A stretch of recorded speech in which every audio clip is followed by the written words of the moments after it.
welcome to our show, The Talk with Tariro.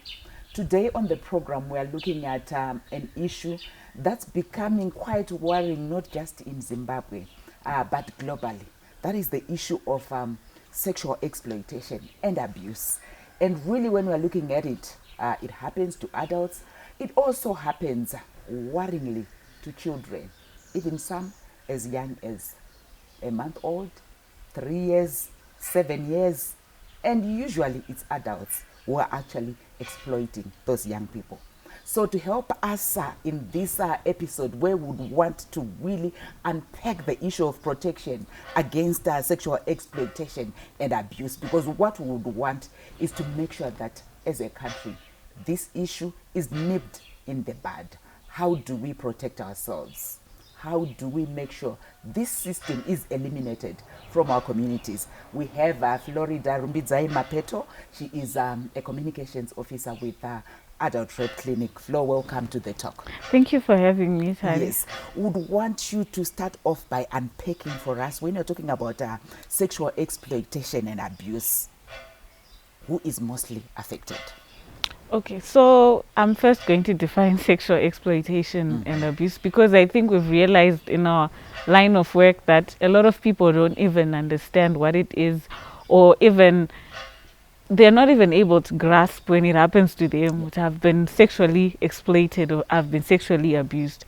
So sexual exploitation or abuse is when somebody uses their power or position of power to extort sexual favors from somebody who is maybe in a vulnerable position, somebody of a lesser power. So I could give an example of maybe in a school setup, who is the superior? It's probably the teachers, it's probably the janitors, whoever helps, the aunties who clean, maybe even the people who cook in the kitchens, because they offer services to children. So in exchange of that, you hear, I'll give you another extra plate of food if you let me do this to you. I'll give you a lesser punishment if you do this. I'll give you better grades. I think you've heard it even in universities, sex for grades. And those are all forms of sexual exploitation and abuse. And usually what happens, or what makes it sort of like a distinct case, is because there's a negotiation that happens between the perpetrator and the survivor in this case. So I sort of agreed, because most people, I think you've heard these statements a lot. They're also asking for these things because they agree. But the power dynamics in such a scenario are not always at par. So that is when we start saying, no, this was sexual exploitation, this was sexual abuse. Okay, you've really managed to bring it out, because for me initially I was actually thinking that it's when maybe somebody rapes somebody and then it becomes exploitation. But for you here, the message that I'm getting is there's actually a negotiation process that that takes place, and then eventually, because of the power dynamics that exist, I end up agreeing. Yes. And when I'm now looking at it, once I've agreed, isn't that taken as consent?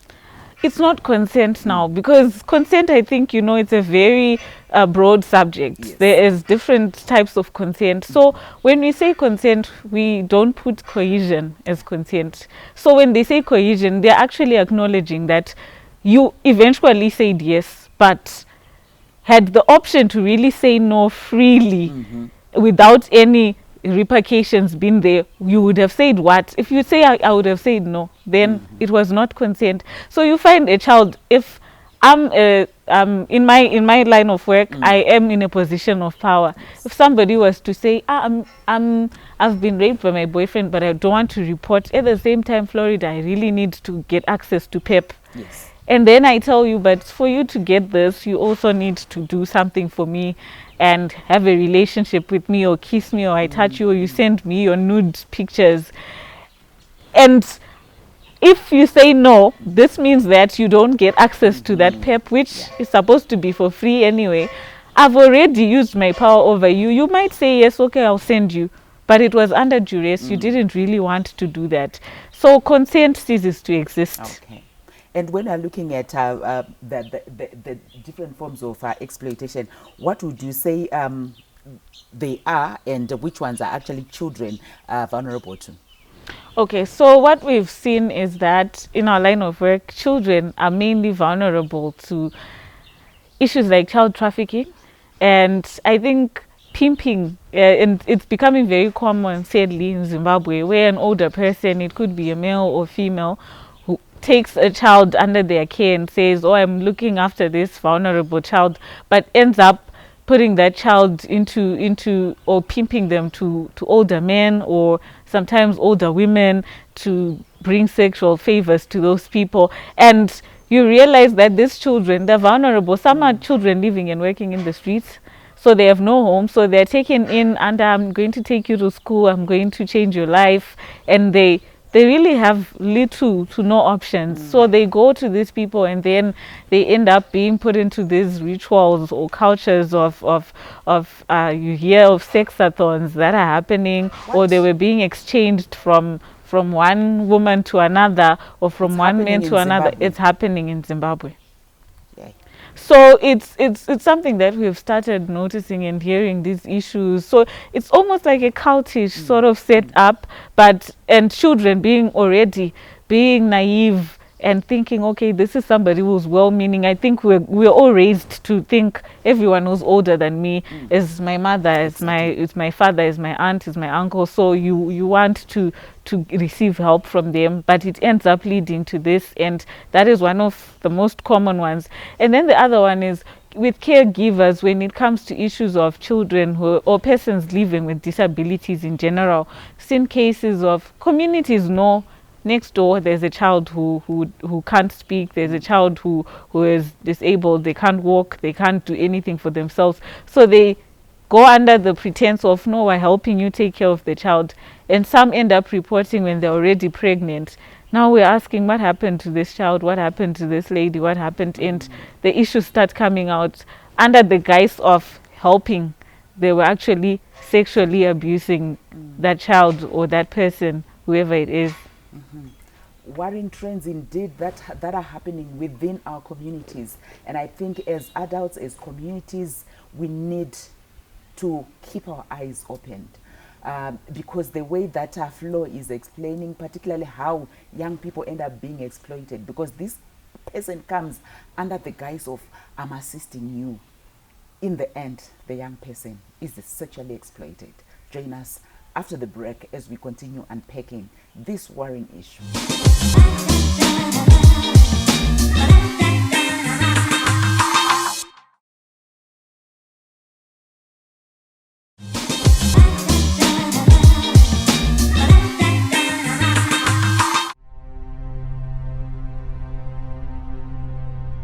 My name is Rulo. I grew up at an orphanage. At this orphanage, as early as 6 years, I do experience a lot of abuse. My first experience of abuse was with this certain guy. Akauya ndichidya bva nditi ndipe chikafu chako ndobva ndaramba bva ati ndichakubata. Later on that evening apa touya mubedroom mangu bva tonditi wandinyima chikafu chako ka ndauya. He removed my clothes bva totanga kundibata. He had this knitting needle that he had, and he started poking me with it. I started crying, totusadaro zvikurwadza, and then he seemed to enjoy it all the more. Ovato so remove his clothes, and then he had sex with me. It was both vaginal and anal. It was so painful, and then he was like, ukangozvitaura chete uchachiona ndinodzoka futi. His sister was also there, and she also then did the same thing, but she was using the knitting needle. And now ndakataurira, but then it was something that kept recurring every day. It was some sort, and asiri mukomana uyu is the sister, and it happened for about till I was 14 years. That's when the director found out about it, and then they did something about it, and they were sent to probation. A few years later, high school, started staying with this couple during my A-level. Same scenario. mwana wepo mukomana angakuti kuti utodya unotofanira kuti utorara neni ukarega ndinenge ndakutotaura namhomzi utodzingwa. And I was so desperate because I wanted to have an education ndibvo paorphanage, so I would comply. Chirohwawo futi kuside nevabereki wake, I was more or less like the maid there. And then I managed to tell them vabereki vake kuti mwana wenyu ndo zvaakundiita, and then they're like, iwe utori nherera iwewe, saka what do you expect? And utaure zvakadaro munhu angorepwa pasina, saka hapana, itonyarara ndokangozvitaura unodzokera orphanage kwawanga uchigara kuya. Ndobva ndatongonyarara imwe but my life was just upside down. Ndinge ndisadyi. I attempted suicide many times, using pills, to rope, everything. I tried everything because it was just too much. Welcome back. As we continue with our discussion, we saw on the video how a child was actually exploited. Flo, how does this link with what you were sharing earlier on? Okay, so this specific issue, Rudo's issue, is one of the many circumstances that lead to sexual exploitation and abuse, where by just virtue of her being a girl child, she ended up in an orphanage where you think she is going to get protection from, whereas it would have been different if she was staying in the streets. But in there, she starts enjoying something like that, and it's always that vulnerability, unfortunately. And if you look at the way our economy is set up right now imagine, Tari, how many children, how many young girls, how many young boys are in that position where they are vulnerable, where we have child-headed families, for example. They need to survive. And they go to these places looking for help, looking for hope. That is why sexual exploitation and abuse doesn't just address what is happening outside. It also addresses us as humanitarian workers, government officials, when we go into these communities wanting to provide help. Is it not that we end up also abusing these people and exploiting them because of the challenge that we have, where everyone right now go to the street, just go outside, how many people are looking for help? So the circumstances are like that. Girls, young girls who are in vulnerable scenarios, they don't have family looking after them. We have child-headed families where probably the parents passed on, or the parents are not able to fend for the children. So you realize that a family is being headed by a 12-year-old, and that is now the mother and the father of maybe 3 other siblings. So they need to survive, and they end up doing anything and everything to provide for themselves and their siblings, which is not the case. We don't expect children to take up such responsibilities. But now you have this case of Rudo. Okay, she couldn't take up the responsibilities, but she landed in an orphanage where she was supposed to have adults. And she even mentions that when she thought of reporting, she was told that you won't get help anyway. And when we see sexual exploitation, the way it's happening is the person who's in a position of power, and you've really spoken to it as well. So what option do I have as a child if it's somebody who is actually in a position of power, who is exploiting me, who is abusing me? Where do I go to? Okay. What do I do? Okay, I'll say this boldly, Tari. You can get help. And number one, with children, find somebody that you trust. I know that there are few bad apples out there, but it's not everyone. There's still people who want justice and who will do good by you. So as a child growing up, even you, Tari, you had that one uncle and aunt that you felt understood you better than anyone else. Doesn't mean the person has to be your favorite, but you know that their way of thinking, their rationale, they know how to solve problems. Go to them. If that channel is not there, we always have what would encourage to be community-based mechanisms. Like in the case of ARC, we've started working with a set of peer educators who are called sexual health advocates. These are young people adolescents and young people, work in communities to identify cases. So approach them. They're people your age, they're not older, so they will probably understand you better, because even as young as I look and am, I probably might not be the right person, but these are 16-year-olds who are probably sharing the same lived experiences. Go to them, ask them for help. We also have channels of reporting these cases anonymously, so you can do that, or just rush to your nearest health facility or ZRP VFU officer specifically. There is a lot of things to explore, and the lack of information, sometimes I've seen that it can also impact reporting of these cases. Well, she has given us places, options that are at our disposal when it comes to reporting. But we do know also, and we've heard of cases where sometimes you turn to somebody wanting to report, and that person ends up even exploiting you more. That's when you hear people saying, I didn't know where to go, because that other place that I thought is a place of shelter, is a place of hope, I got that same abuse. Join us after the break as we continue with this discussion.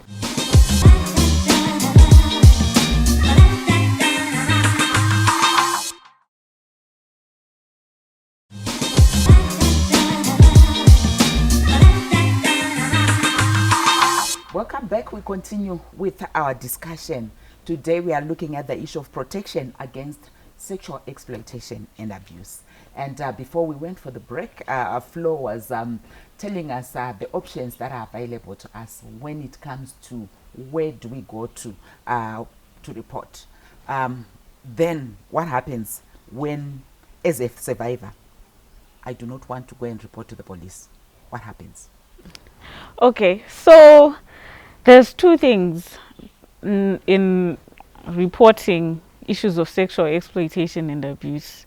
The first one is if the actual abuse then happened, because like I mentioned earlier in the first few I think the first few minutes of our conversation, that it doesn't always mean that the actual act has to happen for it to be sexual exploitation. That even asking for it is some form of exploitation. So that those who then eventually get assaulted or abused, the actual act, maybe the rape then happened, or maybe they were touched, or there's some sort of physical contact that happened. For those, we always encourage that even if you do not want to report to the police, seek services within 72 hours at your nearest health facility. The Ministry of Health and Childcare has actually specified that it is not mandatory for you to have a police report for you to access these services, and they're free of charge, I think, in every government or health facility. So you can go there and they'll give you what is called the first line management treatment for prevention of HIV, STIs, or pregnancy in women. Then for those that do not want to report, you can still get other services like counseling, and you can come to us, we can help you, refer you to, maybe you just need psychotherapy, maybe you just need to escape from this person, we can refer you for safe shelter. There are organizations like Musasa who provide that. So whilst we encourage people to report, we also understand the dynamics, like when there are threats, or you are really scared for your life, or you're not mentally just prepared to go through the court processes and everything, we would still want your well-being as the survivor to be put first, a survivor-centered approach. So these are all options that are available, but ngati report where we need to end this in our society, because if we normalize not reporting it, it means that we are enabling the culture. We are saying and that is not good for the next generation. It's not good for us. Half the time also you hear maybe survivors talking about maybe the first point of call where I went to report, it might not have been the police, but maybe this person that I thought would then protect me, that person will tell me, no, let's keep quiet. You can't even go and say this. Even if it happens at work, sometimes I'm scared. I'll lose my position. Sometimes it's somebody that is well known, that person can threaten me. You know, all these things, when that happens, they force someone into silence. How then Do I move away from this point of fear to then say, I need to go and report? Because yes, I watched Florida on TV. She was saying, we need to speak about these issues. How is my safety guaranteed? Okay, so in our case, I can guarantee you that your confidentiality matters to us, number one, because we know we've done this long enough to understand kuti nyaya sexual related matters, they're not easy to report. You just don't talk about it. Whether it was consensual, nobody wants to talk about it. So we understand, number one, even if you say you want to report, we'll still protect your confidentiality. So your confidentiality is guaranteed. In the event that you probably don't want to report, maybe it's your nearest clinic because your aunt works there, or it's somebody that you know will run their mouth in society. There's no policy that mandates you to go to your nearest or the only hospital in your area. You can go anywhere, really. So you can choose to report a case from Mashingo in Harare of sexual exploitation, because that is where you feel comfortable. That is why we're saying or emphasizing that go to a victim-friendly unit officer at a police station, because they are trained to understand these things. So we also have community caseworkers that we are also working with in training.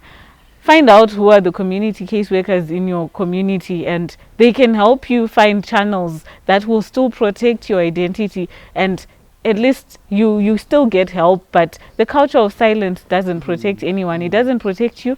It doesn't protect anyone around you. And imagine suffering the consequences.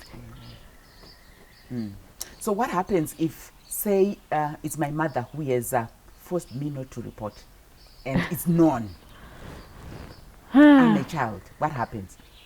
Well, in such scenarios, to be honest, like Yes. it's eventually reported. I can't speak on the law on what it does to people that silence survivors, especially if it's a caregiver. But we also understand, I think we've had scenarios where the mother is probably protecting the perpetrator because they are the breadwinner in the family. And in some cases, maybe it's a sibling that also abused their other siblings. So there's conflictions in that. But we can't just base on those issues. We as the community, we don't have the solutions. We don't have the answers. So let us lead these people where they can get help. They're professionals who understand. What I need to emphasize is we really do understand my dynamics. It's not everyone that wants to go and speak about these issues, and sometimes the cost of it, witnesses sometimes don't want to show up in the courts. It ends up draining even the survivor. We're not going to force you. We believe in consent as well. So we're not going to force you and say, "Chitoyenda chete kuno mangaranya yai." But we talk about it to provide counseling even for support systems of survivors. So if it's your mother, your mother will still be brought in maybe at some point to make them understand why this issue had to be reported, or why it needs to be addressed the way it needs to be addressed, so that there is understanding. We want our survivors to also go back into society in a way that is comfortable for them. What is your parting shot to our viewers when we're looking at this particular issue of protection against sexual exploitation and abuse? Okay, my parting words, I think, are to, number one, the survivors first. Please don't keep quiet. Don't let this culture of silence be the closing factor on issues to do with sexual exploitation. Speak up about it. There's somebody out there who relates with your story, who understands you, and who can help you. Then to the perpetrators and those that enable them, hey, we are coming for you. We are really coming for you. We are aimed at eliminating sexual gender-based violence at every angle. So we are not going to allow it. We are sending the message everywhere. Forewarned is forearmed indeed. If you are a perpetrator, I think the law is coming for you, she has said. As people who are actually working to make sure that there is complete and total elimination of sexual gender-based violence within our communities, the law is coming for you.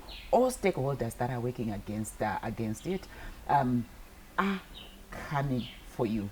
So join us next week. We'll still want to continue with this discussion.